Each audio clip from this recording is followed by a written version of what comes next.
it it rarely gets heard, I think, that gender transition of minors disproportionately impacts uh, youth that grow up to be gay, and that having gender dysphoria at a young age or being gender nonconforming throughout your life is a common experience for same-sex attracted people. Um, Unfortunately, because everyone just hears LGBTQIA plus community, they think it's all the same thing. So it might be helpful in your letter to distinguish that by uh, uh, acknowledging the harms of gender affirming care does not mean you're hurting gay rights. You are, in fact, protecting gay people by being transparent about the harms of gender medicine.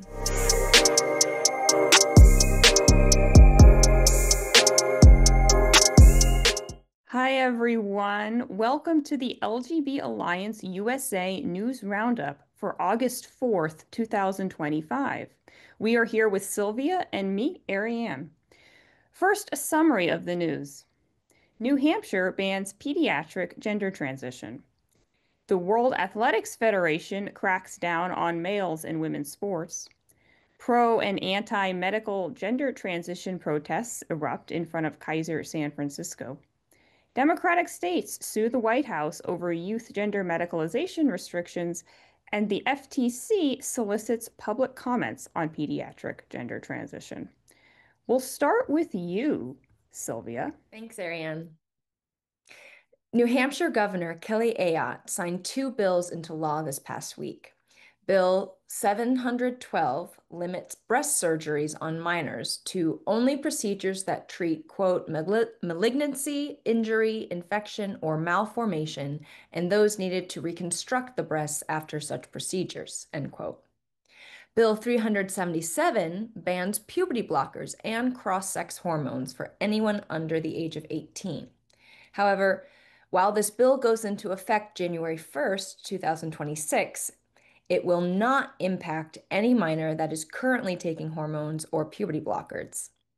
This makes New Hampshire the first state in New England to ban such practices. Way to go, New Hampshire.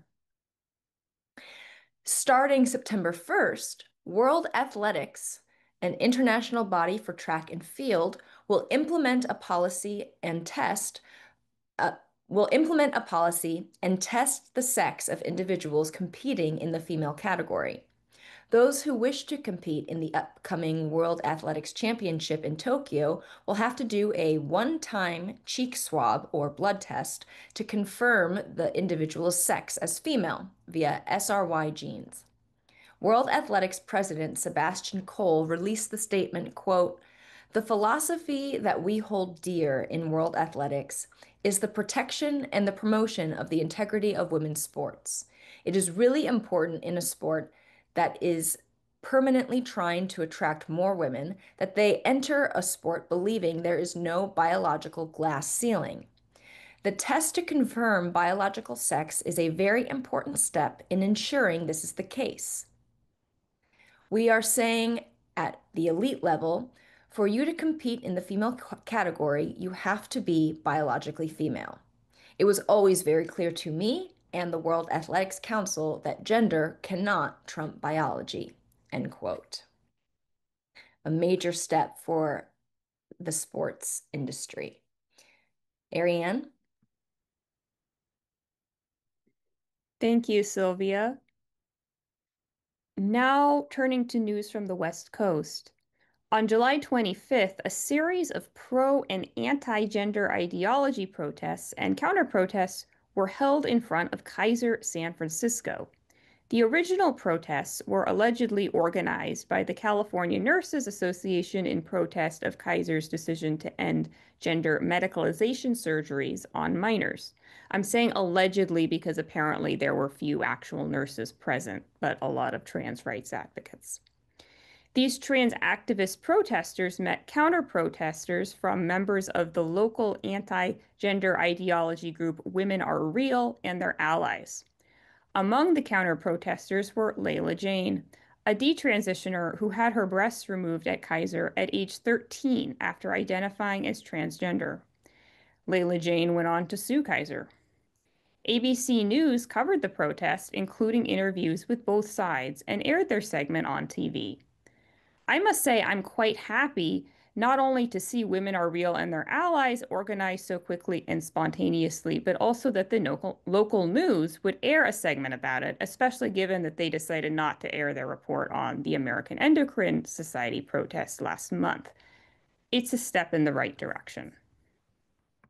And now for some national news.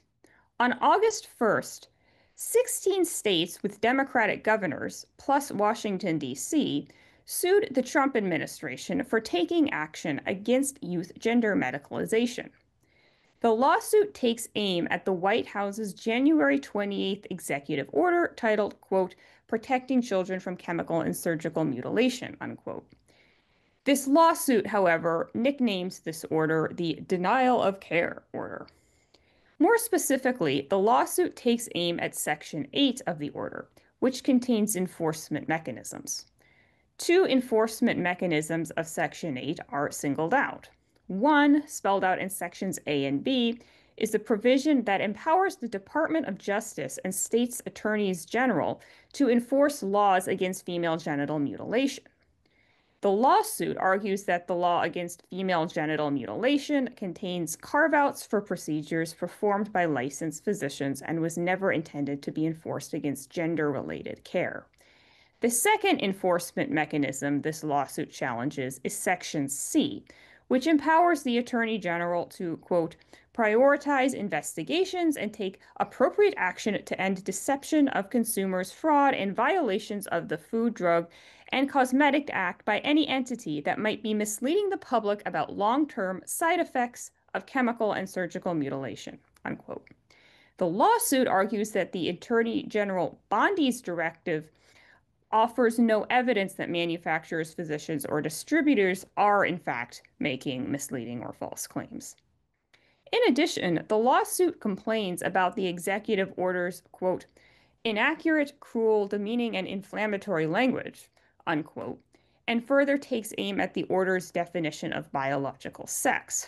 According to the lawsuit, quote, the executive orders also promulgate a definition of biological sex that is divorced from biology itself, ignoring the complex interplay of genetics and hormones that sometimes results in variations in primary and secondary sex characteristics. As a result, the executive orders deny, with no basis in science or medicine, the very existence and lived experience of intersex people, unquote. Of course, we've talked about this many times before. The existence of intersex people does not negate the existence of a biological sex binary. Now, I can't say I'm surprised that some Democratic governors and attorneys general would dig in their heels on their gender issue and continue to fight the White House. Most Democratic politicians seem impervious to public opinion, which is overwhelmingly against pediatric transition. I am curious, however, about why certain states joined the lawsuit and not others. In addition to DC, the 16 that joined are Massachusetts, California, New York, Connecticut, Illinois, Delaware, Hawaii, Maine, Maryland, Michigan, Nevada, New Jersey, New Mexico, Pennsylvania, Rhode Island, and Wisconsin. As of now, that is August of 2025, there are 23 states with Democratic governors. That would mean there are 7 states with Democratic governors that did not join the lawsuit, including Arizona, Colorado, Kentucky, North Carolina, Oregon, Washington, and Minnesota. If you have any thoughts or theories about why those states didn't join the lawsuit, please let us know in the comment section. I am also curious to see how successful this lawsuit will be. The lawsuit leans into states' rights arguments, which maybe even some conservative judges will be sympathetic towards, even if they are skeptical of gender medicalization overall. Of course, the attorneys general who wrote the lawsuit aren't doing themselves any favors to win over the other side with their hyperbolic language and scientific illiteracy. So this may ultimately flop when it works its way up to the conservative-leaning Supreme Court. We shall see. Meanwhile, while these lawsuits and protests continue to brew, we have a heads up on a possible action you can all partake in. On July 28th, the Federal Trade Commission, that is the FTC, announced that it is now soliciting public comments regarding, quote, gender affirming care for minors. We encourage everyone to submit comments regarding the hazards of so-called gender affirming care for youth. And we encourage our supporters in particular to emphasize the LGB angle. That is, a disproportionate number of youths who undergo gender medicalization are gay, lesbian, or bisexual, and that gender transition is a form of conversion therapy. The public comment period lasts for 60 days and ends on September 26th. There is no requirement that you have to be a registered U.S. voter or even a U.S. citizen. So please remember to submit your comment, and we'll leave a link below in the show notes. So, Sylvia, public comments again. What some tips you have about writing a good public comment?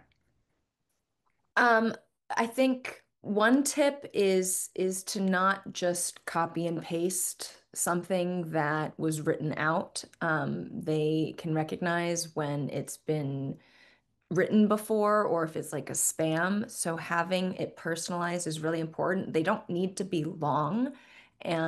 Just getting your key points across in a respectful manner goes a long way. Obviously, no name calling or hyperbole. Just stick to the facts and keep it personal to yourself.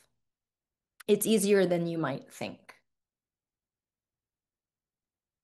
Yeah, that's great advice. And if you have, yeah, like you said, personalize it. If you have like a personal anecdote or something that might make your comment, pop out more, because I'm sure there are going to be a lot of people talking about similar things. So if you have a personal anecdote that you think would really help, go ahead and add that.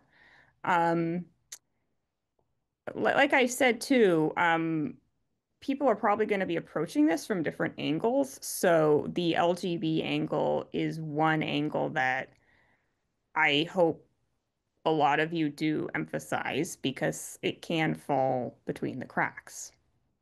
It it it rarely gets heard, I think, that gender transition of minors disproportionately impacts uh, youth that grow up to be gay, and that having gender dysphoria at a young age or being gender nonconforming throughout your life is a common experience for same-sex attracted people. Um, Unfortunately, because everyone just hears LGBTQIA plus community, they think it's all the same thing. So it might be helpful in your letter to distinguish that by uh, uh, acknowledging the harms of gender affirming care does not mean you're hurting gay rights. You are, in fact, protecting gay people by being transparent about the harms of gender medicine. Yeah, very well said. And I'd also add to that, disavowing, this is a good opportunity also to disavow organizations that are LGBTQ plus and emphasize how they've played a big destructive role in informing this so-called gender affirming care narrative, and to emphasize that this is like sort of there is a lot of activist money that has claimed to speak on behalf of gay people. And, there are organizations like ours out there, also organizations, could be LGB Courage as well, that have deliberately tried to consciously stand for same-sex attracted people and not bring those other, TQ plus features in.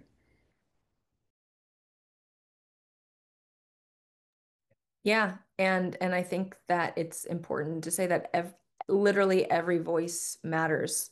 It'll take 5 minutes of your time, 10 tops, and you can really make a difference by submitting a comment. Yeah, and another thing that I I think is worth bringing up is, if you're going to talk about, like, for example, talk about it from a more research standpoint, one thing I've noticed when I was talking, for example, to the endocrinologist in front of the American endocrinologist meeting is that he was really interested in research in Europe, things like the CAS review and also the data that's come out of like Sweden and Norway. So if you do want to do like a more scientific research approach, um, maybe familiarize yourself with all the countries that have been doing this sort of research because a lot there, there's a perception that, America is very partisan and our medical system is kind of like it's not really unified anyway. So a lot of people are interested too in what other countries have been doing. Yeah. I think bottom line is that the science is not settled on whether gender affirming care is a net positive for people struggling with gender dysphoria. And you need transparency always. And there are some real negative effects that happen. I mean, even in the original study that jump-started this whole movement, one of the subjects died after the gender affirming surgery. Um, so just you have to question the efficacy and ethical nature of these procedures. Absolutely. And that reminds me of one of the comments made by one of the pro gender transition protesters in San Francisco in front of Kaiser. When I saw her interviewed on ABC News, she was complaining about, oh, why is Kaiser doing this? It's not like there's any new research to justify these changes. And my response to that is, well, yeah, because the research was never good to begin with justifying the pediatric gender transition. So to really hammer home the point about this whole enterprise is based on very, very weak evidence. And like you said, even evidence that could be, like there could be dangers. Um, yeah, that's something that we should always mention when involved in this dialogue. I'd also like to backtrack on one thing that I said about how you shouldn't just copy and paste a message.